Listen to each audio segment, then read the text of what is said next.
Guys, আজকে আমার পেট খারাপ হয়ে গেছে। Oh my god! খুবই কষ্ট লাগতেছে, খুবই খারাপ লাগতেছে। বিলে গেছিলাম, খারাপের কারণে, পেট খারাপের কারণে তাড়াতাড়ি চলে আসছি।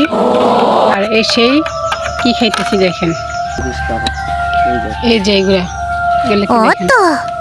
এইসব গোলের বসি, টুকমার বিচি, এগুলা দিয়া এখন শরবত বানিয়ে খাইতেছি। দেখি তারপরে পেট শক্ত হয় কিনা, ট্রাই করে দেখি। হ্যাঁ ঠিক আছে।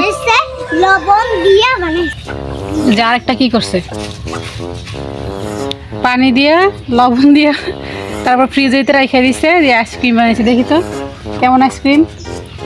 এই যে কি আইসক্রিম, এটা আইসক্রিম। আপনাদের কিরকম বুদ্ধি আছে দেখেন, আমাদের টুকু আমার কত বুদ্ধি। এটা চামেচ, এটা চামেচ দিয়ে তারপর আইসক্রিম বানাইছে। টেকনিক তো ভালো। চিনি দেয় নাই, চিনি দিছ? চিনি কই থেকে দিব? চিনি দেয় নাই। ঠিক আছে, তোমাকে দিয়ে হবে, তোমাকে দিয়ে দেশের উন্নতি করা যাবে, একে দিয়ে দেশের উন্নতি করা যাবে।